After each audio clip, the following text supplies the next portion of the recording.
Hello friends, Lucent book को हम cover कर रहे हैं और इस वीडियो में हम करने वाले हैं गुप्त काल से संबंधित जितने भी क्वेश्चन आंसर बनते हैं, ऑब्जेक्टिव प्रश्न बनते हैं, उन सभी को हम दो पार्ट में कवर करने वाले हैं। इसमें हम लगभग 45 क्वेश्चंस करेंगे और जो बचे हुए क्वेश्चंस हैं हम नेक्स्ट वीडियो में करेंगे। यदि आप भी तैयारी कर रहे हैं किसी प्रतियोगी परीक्षा की, चाहे वो एसएससी हो, SSC CGL, CHSL, MTS, GD, किसी भी परीक्षा की तैयारी कर रहे हैं, बीपीएससी टीआरई के लिए तैयारी कर रहे हैं, किसी भी स्टेट पीसीएस, चाहे वो हरियाणा हो, यूपी हो, बिहार हो, या यूपीएससी की तैयारी कर रहे हैं, या Bihar police constable, RRB, railway, NTPC, किसी भी आप परीक्षा का तैयारी कर रहे हैं तो लूसेंट बुक जो है मोस्ट इम्पोर्टेंट हो जाता है आप लोगों के लिए, क्योंकि लूसेंट में जो है जो ऑब्जेक्टिव प्रश्न उत्तर का बुक है, इसमें बहुत से क्वेश्चन ऐसे दिए गए हैं जो एग्जाम में जो है परीक्षा में इस बुक से बार बार प्रश्न लिए जाते हैं और पूछ आप मिला सकते हैं।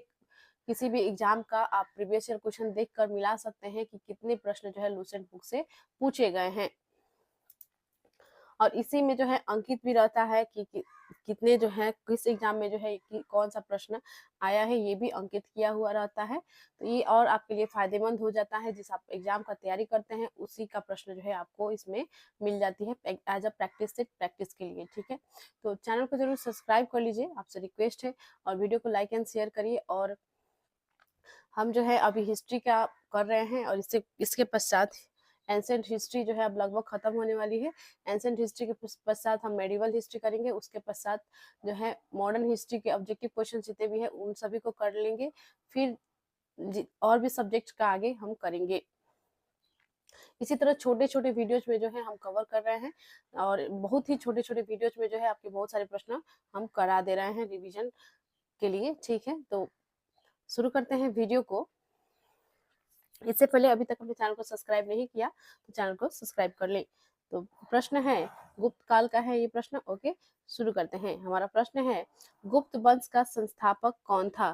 तो गुप्त वंश का जो संस्थापक थे वो थे श्रीगुप्त। नेक्स्ट है क्वेश्चन 2, गुप्त किसके सामंत थे? गुप्त किसके सामंत थे? तो यह कुषाणों के सामंत थे। क्वेश्चन 3 है, गुप्त वंश के किस शासक ने सर्वप्रथम महाधीराज की उपाधि धारण की? तो यह महाधीराज की जो उपाधि धारण की थी वह की थी चंद्रगुप्त प्रथम ने। क्वेश्चन 4 में सूची दिए गए हैं, एक तरफ सूची 1 है, सूची 2 दिए गए हैं, और दोनों को जो है आपको मिलान करनी है और कूट में करेक्ट आंसर बतानी है। तो देख लेते हैं इसका क्या आंसर होगा। तो देखिए, जो प्रयाग इलाहाबाद प्रशस्ति अभिलेख है, यह जो है समुद्रगुप्त द्वारा यह लिखवाया गया था। बिलसड स्तंभ लेख कुमार गुप्त का यह अभिलेख है। भीतरी स्तंभ लेख स्कंद गुप्त का है। मंदसौर लेख यह बंधु बर्मन का अभिलेख है। तो करेक्ट आंसर इसमें हो जाएगा ऑप्शन 1। नेक्स्ट क्वेश्चन की ओर बढ़ते हैं। क्वेश्चन नंबर 5, गुप्त शासन के दौरान निम्नलिखित में ऐसा व्यक्ति कौन था जो एक महान खगोल विज्ञान और गणितज्ञ था? तो यह था आर्यभट्ट। क्वेश्चन 6 है, गुप्त शासकों की सरकारी दरबारी भाषा थी संस्कृत। क्वेश्चन 7, इतिहासकार B.A. स्मिथ ने किसकी विजयों से प्रभावित होकर उसे भारत का नेपोलियन कहकर पुकारा है? तो यह था समुद्रगुप्त को जो है भारत का नेपोलियन कहा जाता था। ऑप्शन डी करेक्ट हो जाएगा। देखिए क्वेश्चन कितनी सारी परीक्षाओं में जो है पूछा गया है, आरआरबी में, एसएससी में, यूपीपीसीएस में, सीजीपीसीएस में और बीपीएससी में भी पूछा गया है। देखिए बहुत ही वीवीआई प्रश्न है ये। ये प्रश्न जो है इस तरह भी पूछे जा सकते हैं कि जो है भारत का नेपोलियन किसे कहा जाता है, सीधा प्रश्न भी आपसे पूछे जा सकते हैं। तो इसका जो है करेक्ट आंसर होगा समुद्रगुप्त को। नेक्स्ट है क्वेश्चन 8, गुप्त वंश का वह राजा कौन था जिसने हुड़ों को भारत पर आक्रमण करने से रोका? वह था स्कंदगुप्त। क्वेश्चन 9 है, गुप्त राजवंश किस लिए प्रसिद्ध था? तो कला और स्थापत्य के लिए जो है गुप्त राजवंश प्रसिद्ध था। क्वेश्चन 10, अजंता कलाकृतियां किससे संबंधित है? यह संबंधित है गुप्त काल से। क्वेश्चन 11, कुछ विद्वानों के अनुसार कवि कालिदास किसके राजकवि थे? तो कवि कालिदास जो थे यह चंद्रगुप्त द्वितीय यानी कि विक्रमादित्य के राजकवि थे। क्वेश्चन 12 है, अजंता चित्रकारी का विषय वस्तु निम्नलिखित में किससे संबंधित है? तो यह संबंधित है बौद्ध धर्म। क्वेश्चन 13, उत्तर गुप्त युग में जो विश्वविद्यालय प्रसिद्ध हुआ वह था नालंदा। क्वेश्चन 14, एरन अभिलेख का संबंध किस शासक से है? एरन अभिलेख का संबंध जो है वो भानुगुप्त से है। क्वेश्चन 15, फाहियान किसके शासनकाल में भारत आया था? चंद्रगुप्त द्वितीय के शासनकाल में फाहियान भारत आया था। ऑप्शन डी करेक्ट हो जाएगा। क्वेश्चन 16 है, भारतीय संस्कृति का स्वर्ण युग गोल्डन एज था गुप्त काल। ऑप्शन डी करेक्ट हो जाएगा। क्वेश्चन 17 है, फाहियान कहाँ का निवासी था? तो फाहियान जो था यह चीन का निवासी था। क्वेश्चन 18, सेतु बंध का रचनाकार प्रवरसेन द्वितीय किस वंश का शासक था? प्रवरसन द्वितीय यह वाकाटक वंश का शासक था। नेक्स्ट है क्वेश्चन 19, किस गुप्तकालीन शासक को कविराज कहा गया? किस गुप्तकालीन शासक को कविराज कहा गया? तो यह जो है समुद्रगुप्त को कविराज कहा गया। क्वेश्चन 20 है, स्कंदगुप्त को किस स्तंभ लेख में सक्रूपम कहा गया? स्कंदगुप्त को किस स्तंभ लेख में सक्रूपम कहा गया? यह कहा गया कहम स्तंभ लेख में। क्वेश्चन 21 है, श्रीलंका के राजा मेघवर्मन ने किस स्थान पर भगवान बुद्ध का मंदिर बनवाने के लिए समुद्रगुप्त से अनुमति मांगी थी? यह मांगी थी बोधगया में।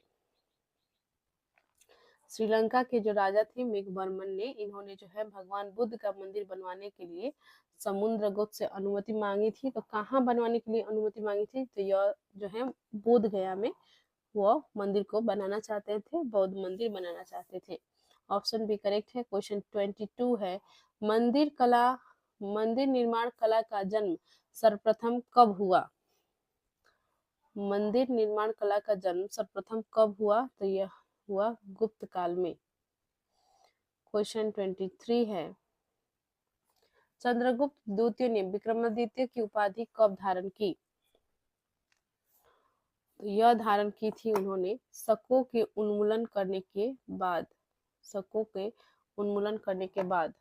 क्वेश्चन 24 है, गुप्त काल के सर्वाधिक लोकप्रिय देवता कौन थे? गुप्त काल के सर्वाधिक लोकप्रिय देवता विष्णु थे। क्वेश्चन 25 है, चंद्रगुप्त द्वितीय ने अपनी किस विजय की खुशी में चांदी के विशेष सिक्के जारी किए? यह जारी किया था शकों को पराजित करने के बाद।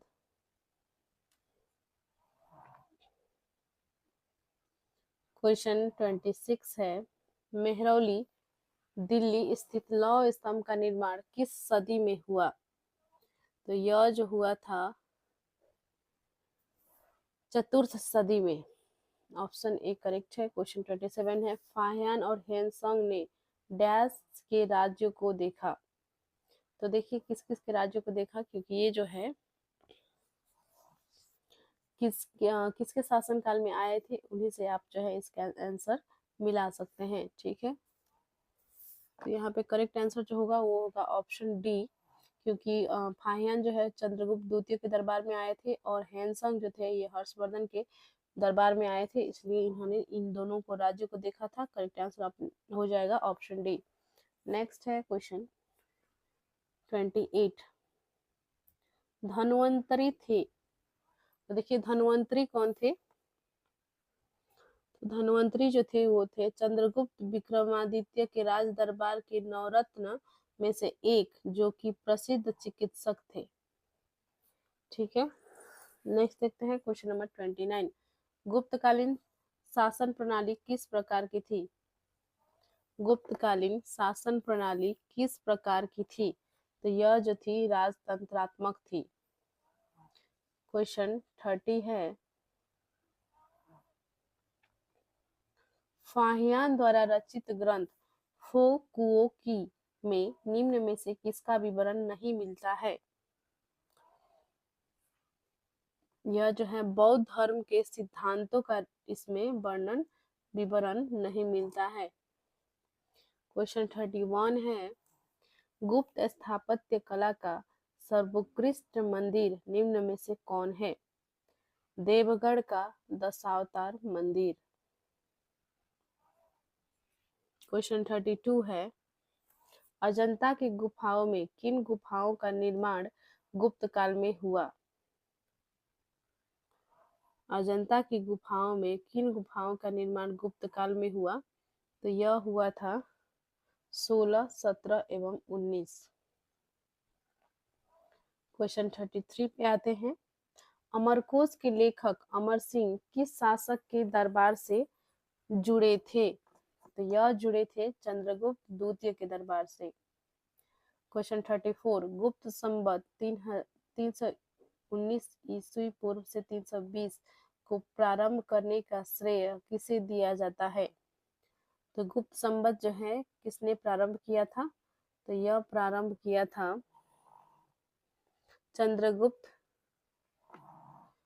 प्रथम ने। क्वेश्चन 35 है, चंद्रगुप्त प्रथम ने गुप्त संवत का प्रारंभ किस उपलक्ष्य में किया? तो यह इन्होंने किया था अपने राज्यारोहण के स्मारक के रूप में,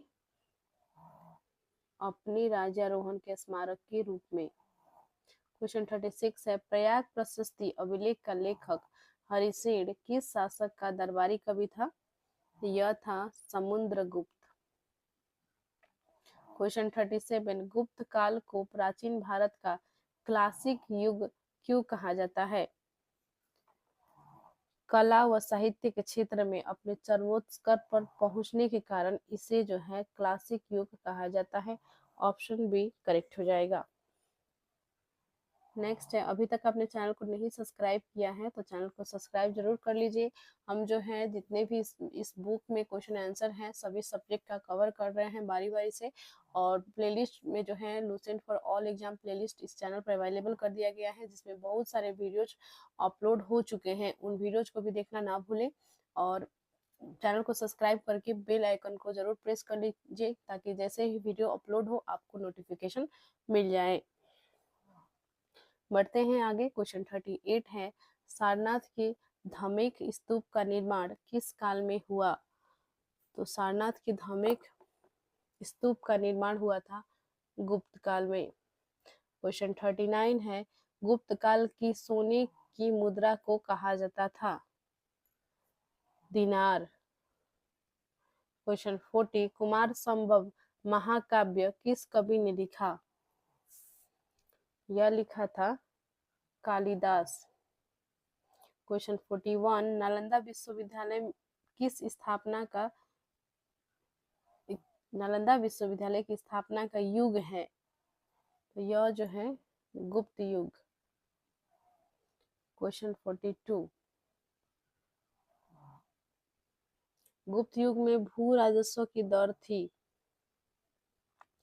गुप्त युग में भू राजस्व की दर क्या थी? उपज का 6वां भाग।